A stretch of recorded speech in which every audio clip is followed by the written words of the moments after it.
تعالى، هو هيحصل حاجة لو عملنا شوية حاجات تجيب حسنات؟ ده هيحصل كتير.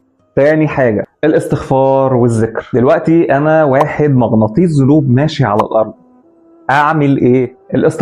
الاستغفار يا جماعه، الاستغفار هو صابون المذنبين. انت لو راجع من الشغل من بره وايديك مش نظيفه، اول حاجه بتعملها ايه؟ بتخش على الحمام وتغسل ايدك بالماء والصابون. طب السؤال دلوقتي، هل اي حد مننا بيعيش طول عمره ايده نظيفه؟ تتوسخ شويه وتنضف شويه وهكذا. فنفس الكلام العلاقه ما بين الذنوب والاستغفار.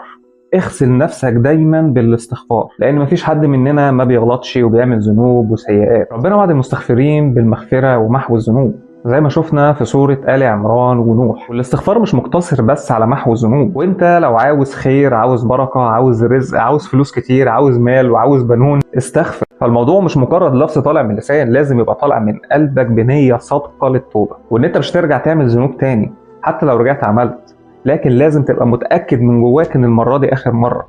جدد النية وجدد التوبة وجدد الاستغفار لحد ما هتوصل لنقطة معينة، وإن شاء الله تبطل الحاجة اللي بتعملها. طيب تعالى هنا، أنت قلت لي الذكر والاستغفار، هو إيه الفرق ما بينهم؟ مبدئيا كده كلهم خير وكلهم حسنات وأنت المستفيد، لكن زي ما قلت فوق إن الاستغفار صابون المذنبين، الذكر طيب الطائعين التوابين. فأنت بعد ما غسلت نفسك بالذنوب، عطر نفسك بقى بالذكر.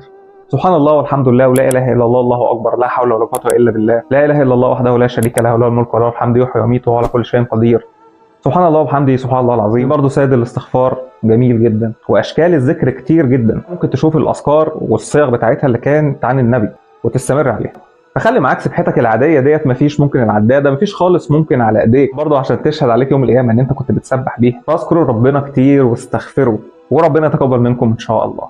الدال على الخير كفاعله، لايك وشير كتير عشان نوصل لاكبر عدد من حاجات تجيب حسنات. سلام عليكم.